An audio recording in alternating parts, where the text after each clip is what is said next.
بسم الله الرحمن الرحيم. النوع الرابع إظهار الصفات شكل نسبة كبار رب العالمين النصوص هذا ما يفيد ثبوت صفات معنوية لله تعالى. فائدة إذن ثبوت هيك صفات معنوية خضارة ليس في إثبات لله تعالى إيهام نقص دي إسناد وان إثبات خضارة وهم نقصتنا. وليس هذه الصفات معاني لغوية وجبان صفات رانك معنى وان لغوية تنن ويمتنع اتصاف الله تعالى بها. اتصاف خدا بها ممنوع بمعنى بريش تنن، يعني انك معنى كنا لك خدا مش تنن. بل هذه الصفات مقتضى ذات تعالى، أي صفات ذاتا جرك ذات خدا ومقتضى إلهيته، مقتضى ألوهيته وينه وربوبيته ربيته وينه من صفات العظمة والكمال والجمال، يعني صفات عظمتنا كمالنا نورد ناس تمامنا قدرته علمه أو يميتكين وجلاله مثنى يومي كالحياة والعلم والقدرة والإرادة والسمع والبصر والحكمة والكبرياء وكفانا.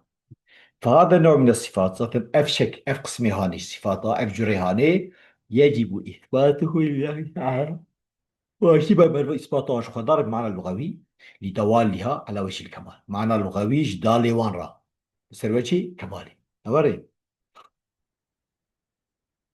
مفهوم؟ كما أن بعضا منها شوان كيجفانا ثابت لغير تعالى عيش خضار مسألة مش خضار شيء أور إنسان رشيء، لكن لا على وجه الكمال. أما إنسان رش خير خضار لا كمال يعني كيف فإن في المخلوقات عارضة ناقصة، فصفات مثل المخلوقات عارضين كيف. وفي الله تعالى واجبة خضاضة يعني خضاتي ويتخاذه، وفي غاية ما يتصل بالكمال صوت درجة كامل. مفهوم؟ فهذا النوع من الصفات أيضا تنفع عنها مماثلتها لصفات المخلوق. النوع هذه الصفات أفجتين في كرين جوان بنزل الخوان صفات المخلوقة، لكن من جهة الكيف لا من جهة الأصل. أما يعني نفي مماثلة مخلوقة جهة كيفية شكلية نجهة أصلية. علم مخلوقة جهة علم خدا جهة، أما كيفية علم خدا أيدية علم خدا بتعلمية، إيه مخلوقات بتعلمية كسبية. أوري ياجي بعلمنا خدا جوان رأي يعني sonuçta ne bu ama علم الخدا بقدر. ففي مماثلته تعالى للحوادث المدلول عليه بقوله تعالى ليس كمثله شيء وهو السميع البصير. فنفي مماثلته تعالى للحوادث مثل نفي مماثلة خدا بذاتها خداش حوادثه، وهذا دليل آن سري بقول خدا ودويجه ليس كمثله شيء. دي نفي بها نور بنزري تنه مثل خدا تنه هو السميع البصير أو بسميع بيزا بصيرة بيده. جاب بذي آياته بقوله تعالى وبغيره من الآيات وبخير فيها النفي ثابت لله تعالى وذرى ثابتة بالنسبة للحواس كلها، بالنسبة لحصتها ذواتها وصفاتها أو حاصة عن ذات حاصة بصفات ذات حاصة. أوري. لكن النفي المماثلة بالنسبة لبعض الصفات المحدثين متوجه إلى أصلها ووجودها. أما نفي مماثلات يعني بنزرتيه بالنسبة لبعض هنجي صفات محدث إيه كله شيء بناء إيه حادث أو متوجه بري خده بالأصل ووجوده، فيمتنع قيامه بالله تعالى من الأصل أوانا بيجي أصل بيجي سريدا قابل بخدانه. وفي بعض إلى كيفية وصفه هنجي شكل ووصفه، فيمتنع قيامه بالله تعالى على الوجه الموجود في المخلوق، يعني خدادا وكا مخلوقا نابه خدادا هي أما نائب وكا مخلوقا. وقد أشار الله تعالى إلى هذا بقوله وهو السميع البصير. فضا بيزة مخلوق جديد بيزة، فضا بس بينا مخلوق جديد بينا، أما مخلوق هذا أيدية بيسن يا جديدين فضا ده أيدي، حيث أثبت لنفسه السمع والبصر رب العالمين. سمع وبصر إيش إثبات كذي بعد النفي تعالى المماثلة الحواس بنفسي بشتى قلت ليس كمثل شيء بشتى نفي كذي بمماثلات حواس صار يكون بزر خاوش حواس صار شو نفي.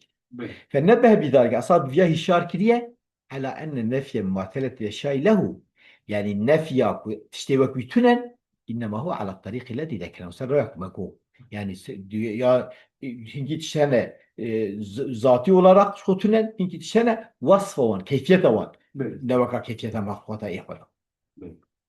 ومن هذا التفصيل الظاهر شوية تفصيل ذكرته أنه يسوع أن يقال صحيح بوجود الله تعالى علمي ليس كعلمنا، علم يقول خداها من وقت علمنا ها، وقدرة قدرة جرها ليس كقدرتنا، نو كقدرتنا قدرتنا سنرلية قوية قدرتها نبكسية o sınırsız. Evet. إلى غير ذلك من النوع الأخير من الصفات وخيلي براء من النوع الباشيك مجويا مجو أو قضاء جهنج بكمالنا وتخيني قضاء جهنم نقص Evet. ولا يحسن أن يقال لله تعالى نسيان ليس كنسيان أما مثلا أم بنزري فيها أم نكار نسيان لا بيش Hı. بيشكيش قضاء جهنم أنا وكاش بيشكي ولا مرض ليس كنخشين جهنم نوع من كار شما وذلك لأن المرض مبني على الله تعالى من الأصل رأسا أو نكو كيفيته وش خدا منفية Evet. أصلي وش خدا منفية çünkü أو تداهية نقص تداهية Evet. أما إيه علمي مخلوقاتها نا أصلي منفية Hı. علمي şekli إيه مخلوقاتها منفية Evet. şekli şuma علم خدا çünkü sınırsız ve kesbiye إيه مخلوقاتها sınırlı وكسبية Evet. وكذا النسيان قال الله تعالى وما كان ربك نسيا مرض جوارين نسيا جوارين نهر Başka gidin sonra. أمثال نقولي Evet. وآخر دعوانا الحمد لله رب العالمين